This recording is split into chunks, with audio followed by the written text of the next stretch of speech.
Knee pain किसको नहीं है, हर किसी को, मतलब तकरीबन लोगों को नी पेन की प्रॉब्लम से अफेक्टेड है। ये एक कॉमन प्रॉब्लम है जो इक्वली मेन एंड वीमेन में दिखती है, लेकिन ज़्यादातर औरतों में ये प्रॉब्लम ज़्यादा होती है, क्योंकि जो सीडेंटरी लाइफस्टाइल होती है औरतों में, ज़्यादा फिजिकल एक्टिविटी नहीं करना, इतना भी एक्सर्शन है वो ज़्यादा लेती है, और वेट गेन का प्रॉब्लम भी है वो औरतों में ज़्यादा होता है, इसीलिए नी पेन की प्रॉब्लम भी औरतों में ज़्यादा दिखती है। आप कहीं ज़्यादा मेडिकेशंस ले चुके हैं और काफ़ी सारी चीज़ें कर चुके हैं, लेकिन फिर भी आपका नी पेन का प्रॉब्लम नहीं गया है, तो ये वीडियो आपके लिए है।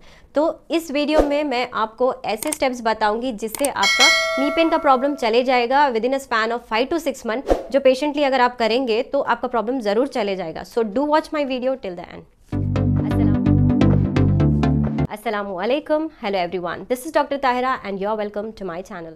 Before हम जाने कि नी का प्रॉब्लम कैसे होता है, क्या है, पहले हम जान लें कि नी जॉइंट क्या है। नी जॉइंट एक बड़ी ही कॉम्प्लेक्स जॉइंट होती है जो कि काफ़ी मसल, टेंडॉन्स, टिश्यू, मेनिस्काई और साइनोवियल फ्लूइड्स से भरी होती है। बहुत ही कॉम्प्लेक्स जॉइंट है जिसमें काफ़ी सारे जॉइंट्स एंड काफ़ी सारे बोन्स मिलकर एक नी जॉइंट को फॉर्म करते हैं। और हमारा बॉडी वेट जो होता है, जो सर से नेक एंड अपर बॉडी जितना भी है, आपका वेट नी पर पड़ता है। तो it's a gradual process. Knee pain एक ग्रेजुअल प्रोसेस होता है जो डेवलप होने में टाइम लगाता है। जब आप एक ऐसी लाइफस्टाइल जीते हैं जिसकी वजह से आप इनएक्टिविटी स्टेट में ज़्यादा होते हैं, तो नी पेन का प्रॉब्लम उनमें अमूमन कॉमनली आता है। अब देखते हैं कि नी पेन के एग्जैक्टली कॉजेज़ क्या है। अब कॉजेज़ यानी कि कैसे नी पेन का प्रॉब्लम आपको आ रहा है। तो पहला एग्जाम्पल है कि डिजेनरेटिव यानी जैसा ही आप एज करेंगे तब आपको डिजेनरेटिव प्रॉब्लम्स आएंगे। एंड रॉन्ग फूड हैबिट की वजह से भी आपको ये प्रॉब्लम आएगी। जैसे कि आप जितना एसिडिक फूड ज़्यादा लेंगे और होल फूड ज़्यादा नहीं खाएंगे, तब आपको वेयर एंड टेयर प्रॉब्लम होगा नी जॉइंट पे।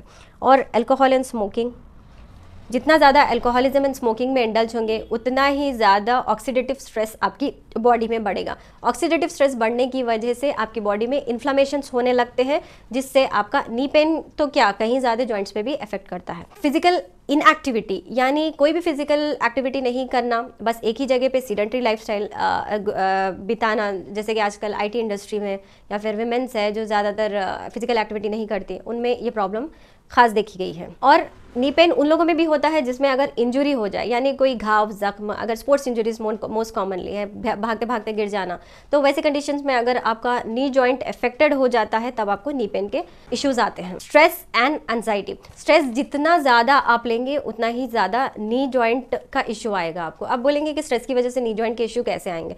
जैसे ही आप स्ट्रेस लेते हैं तो हमारी बॉडी में कॉर्टिसोल यानी स्ट्रेस हार्मोन्स बढ़ना स्टार्ट हो जाते हैं, जिसकी वजह से इन्फ्लामेशन प्रोड्यूस होने लगता है कई कई जगहों पर। कुछ लोगों में अगर ये इन्फ्लामेशंस नी के पास आ जाएं तो नी पेन के प्रॉब्लम इनमें आते हैं। अब देखते हैं कि मॉडर्न मेडिसिन में इसका इलाज क्या है। जब भी आप नी पेन को लेकर डॉक्टर के पास जाते हैं तो फर्स्ट आपको प्रिस्क्राइब की जाती है पेन किलर। पेन किलर का काम होता है कि आपका पेन जो परसेप्शन है, जो आप परसीव करते हैं ब्रेन में, जो महसूस करते हैं, उसको कट डाउन करना। प्रॉब्लम है नी में, इन्फ्लामेशन है, सूजन है, घाव है, उसको तो वो पेन किलर ठीक नहीं करता, लेकिन वो जो कनेक्टिविटी है ब्रेन टू नी, उसको कट डाउन करता है। इससे नुकसान ये है कि लॉन्ग टर्म में जब भी आप पेन किलर लेते हैं तब आपके ऑर्गन फेलियर्स पे ये लेकर आता है, जैसे लिवर डैमेज है, किडनी डैमेज है। एंड ज़्यादातर पेन किलर लेना ठीक भी नहीं होता, डॉक्टर खुद सजेस्ट करते हैं आपको। अब सेकेंड उसके साथ दिया जाता है कि आपको कैल्शियम देंगे, विटामिन डी सप्लीमेंट्स देंगे। Calcium and vitamin D supplements देखने में तो सपोर्टिव है, लेकिन जब भी हम कोई ये चीज़ पर अगर स्टडीज़, रैंडमाइज कंट्रोल ट्रायल्स ये सब देखेंगे तो कंक्लूजन ये बताया गया है कि जो भी लोग कैल्शियम, विटामिन डी सप्लीमेंट पर डिपेंडेंट होते हैं अपने बोन्स को स्ट्रॉन्ग करने में, तो ये तो ऐसा है कि आपका जो फ्यूचर रिस्क ऑफ फ्रैक्चर्स है वो प्रिवेंट नहीं होते। मतलब जितने ज़्यादा आपके फ्रैक्चर्स के रिस्क है वो और फोल्ड्स में बढ़ जाते हैं। अब और दूसरा ऑप्शन आ जाता है कि सब चीज़ आपने कर ली, काफ़ी सारे पैसे डाल दिए ये सारी चीज़ों में, लेकिन फिर भी आपका नी पेन का प्रॉब्लम और बढ़ता चले गया along with the other side effects. तब आपको एक लास्ट रिजॉर्ट आता है सर्जरी का, यानी जॉइंट रिप्लेसमेंट करने के लिए बोलते हैं, या तो टोटल या फिर पार्शियल नी रिप्लेसमेंट के लिए सजेस्ट करते हैं। तो ये भी कोई अच्छी बात नहीं है, क्योंकि कोई फॉरेन बॉडी हमारी नेचुरल बॉडी में जाना, उसके तो अलग से साइड इफेक्ट्स होंगे जिसके बारे में हम कभी और डिस्कस करेंगे। अब देखते हैं कि नी पेन को नेचुरली कैसे ट्रीट करें हम। पहले तो है कि आप ये पेन किलर मेडिसिन को अवॉइड करें, क्योंकि जितने ज़्यादा आप पेन किलर्स पर डिपेंडेंट होंगे उतने ही ज़्यादा आपका डिले हो जाएगा ये समझने में कि आपका प्रॉब्लम घुटने में है ना कि ब्रेन में। तो आपको फर्स्ट स्टेप ये कट डाउन करना है कि पेन किलर्स कंप्लीटली अवॉइड करने हैं। एंड सेकेंड स्टेप है आपका वेट रिडक्शन टेक्निक्स। अब देखिए कि जितना ज़्यादा वेट आपका बॉडी का होगा उतना ही ज़्यादा बार आपको नी को उठानी पड़ेगी। तो वो बार नी में से अगर हटाना है तो आपका अपर बॉडी वेट जो है वो रिड्यूस करना होगा आपको। जैसे ही आप रिड्यूस करने लगेंगे वेट, अल्टीमेटली जो बर्डन है जो नी पर पड़ रहा है वो रिड्यूस हो जाएगा और काफ़ी हद तक आपका पेन रिड्यूस हो जाएगा। वेट रिडक्शन के बहुत सारे टेक्निक्स अवेलेबल हैं, लेकिन जो सही है, जो प्रूवन है, वो वाला टेक्निक आपको करना है। रैंडमाइज जो बोले वो चीज़ अगर आप कर लेंगे तो उससे आपको साइड इफेक्ट्स आएंगे। नी का प्रॉब्लम तो होगा ही, बाकी के दूसरे साइड इफेक्ट्स भी आपको आएंगे।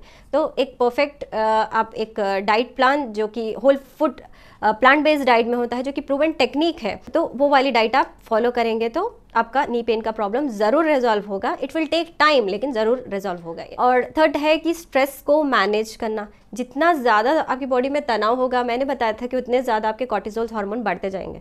तो ये कॉर्टिसोल हार्मोन जितना ज़्यादा स्ट्रेस पे होते जाएंगे, हम उतना ही ज़्यादा पेन पे कॉन्सेंट्रेट करेंगे। तो ये चीज़ आपको दूर करनी होगी, स्ट्रेस मैनेजमेंट टेक्निक सीखनी होगी, जैसे कि योगा है, एक्सरसाइजेस है, मेडिटेशंस है, और लोगों में रहना, फिजिकल एक्टिविटी करना, ये सारी चीज़ें आपको अपनाना है। अब विटामिन डी के लिए एक बेहतरीन चीज़ अवेलेबल है जो कि नेचुरली वर्ल्ड वाइड अवेलेबल होती है, दैट इज़ सन। जो हमारा सूरज होता है, सूरज की किरणें होती है, उसमें natural form of vitamin D होता है। विटामिन डी हमारी बॉडी सिंथेसाइज करती है जब भी सन की रेज हमारी स्किन पे फॉल करती है।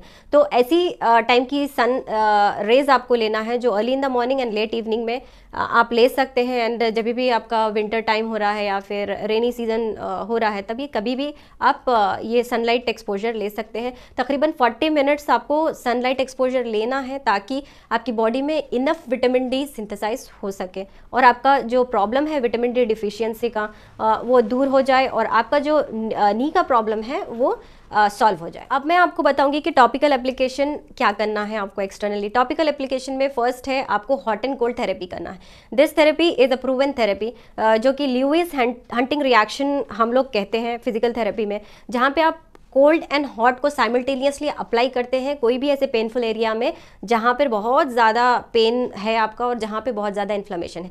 ये टेक्निक ऐसा करना है आपको 3:2 रेशियो में करना है, यानी 3 minutes of application of cold, यानी कोल्ड पैक लेना है आपको और आपके नी के ऊपर प्लेस करना है 3 मिनट्स तक। फिर उसके बाद आपको हॉट पैक प्लेस करना है 2 मिनट्स तक, फिर उसको चेंज करके 3 minutes cold pack and then 2 minutes hot pack. ऐसे ही साइमल्टेनियसली आपको हॉट एंड कोल्ड थेरेपी करनी है। ध्यान रखिए कि start with cold end with cold, हमेशा शुरुआत कोल्ड से करिए और एंड भी कोल्ड पर ही करिए। तो ये जो ल्यूइस हंटिंग रिएक्शन होगा ये आपकी बॉडी में एक continuous vaso constriction and vaso डायलेटेशंस का एक सीरीज लेकर आएगा, जिसकी वजह से आपके नेचुरल पेन किलर्स रिलीज होंगे और natural anti inflammatory mechanism activate होगा आपकी बॉडी में, जिससे आपको इंस्टेंट पेन रिलीफ तो मिलेगा ही मिलेगा, बट लॉन्ग रन में भी आपको ये हेल्पफुल रहेगा ताकि आपके दूसरे थेरेपीज के साथ साथ ये एज एन पेन किलर आप यूज़ कर सकते हैं नेचुरल वे में। ये थेरेपी आप कभी भी इस्तेमाल कर सकते हैं दिन भर में 2 to 3 times a day, whenever it is necessary for you. जब भी ज़रूरत पड़ती है आप SOS यूज़ कर सकते हैं। और आपको एक ऑयल लगाना है। ये ऑयल आप स्क्रीन पे देख रहे हैं कि आप घर बैठे प्रिपेयर कर सकते हैं, जो कि एंटी इन्फ्लेमेटरी ऑयल है, जो कि सेसेमे ऑयल या सरसों के तेल से बना होता है, जिसमें गार्लिक है, जिसमें एंटी इन्फ्लेमेटरी प्रॉपर्टी है बहुत सारी। गार्लिक में ऐसी एंटी इन्फ्लेमेटरी प्रॉपर्टी होती है जो कि जो इंटरनल घाव होते हैं हमारी बॉडी को उसको भी ठीक करने की कैपेबिलिटी रखता है। तो ये जो टॉपिकल एप्लीकेशन है ऑयल का, ये आप अप्लाई कर सकते हैं 2 टाइम्स अ डे। और आपको यूज़ करना है स्टॉकिंग्स, यानी जो नी पैड्स होते हैं या नी कैप्स होते हैं वो आपको यूज़ करना है एज अ सपोर्टिव एजेंट। यानी आपको जब भी आप चलते हैं, ज़्यादा देर ठहरते हैं या कोई भी ऐसी एक्टिविटी करते हैं जिसकी वजह से आपका नी एक्सर्ट करता हो, तो वैसे सिचुएशन में आपको स्टॉकिंग्स यूज़ करनी है, नी स्टॉकिंग्स, जिसकी वजह से आपका एक सपोर्ट मैकेनिज्म रहे और माइक्रो सर्कुलेशन मेंटेन रहे। एक्सरसाइजेस आपको करना है। एक्सरसाइजेस आप बोलेंगे कि हमारे डॉक्टर ने तो कहा है कि नी पेन है तो ज़्यादा एक्सरसाइजेस नहीं करना है आपको। एक्सरसाइजेस ऐसे एक्सरसाइजेस करना है जो स्पेसिफिकली नी जॉइंट पे टारगेट करते हो, जो हीलिंग पे टारगेट करते हो, जो कि आप घर बैठे उसे आसानी से कर सके, जिससे आपका नी स्ट्रेंथन हो, ताकत आए आपके नी मसल्स में, ताकि जॉइंट जितना भी सराउंडिंग है उसका स्ट्रेंथन हो सके। ऑलवेज रिमेंबर कि walking is the best remedy for every diseases. Walking जैसे जैसे आप करेंगे, स्टार्टिंग में थोड़ा सा पेन आपको होगा, लेकिन दूसरे थेरेपिस्ट के साथ जो मैंने हॉट एंड कोल्ड थेरेपी बताई है वो अप्लाई करके आप वॉकिंग को जाएंगे। स्टार्ट विद 10 मिनट्स, 10 से 15 मिनट्स बढ़ाइए, 15 से 20 मिनट्स बढ़ाइए। देन ऐसे करते करते जैसा ही आपका स्ट्रेंथन हो जाए नी जॉइंट, 90 मिनट्स तक रीच करिए, क्योंकि इट्स प्रूवन कि जो लोग 90 मिनट्स ऑफ वॉकिंग करते हैं उनमें एंटी इन्फ्लेमेशन प्रोड्यूस होता है और उनके बॉडी में काफ़ी हद तक रिवर्सल आता है डिजीजेस पे। तो आर्थराइटिस भी क्योर हो सकता है अगर आप ये लाइफस्टाइल चेंज मेडिसिन अपनाएं अपनी लाइफ में। I hope this video might be helpful to you and I expect कि आप ये वीडियो दूसरों तक ज़रूर फॉरवर्ड करें ताकि दूसरे लोग भी इस चीज़ का फ़ायदा उठा सके। Thanks for watching this video. Thank you.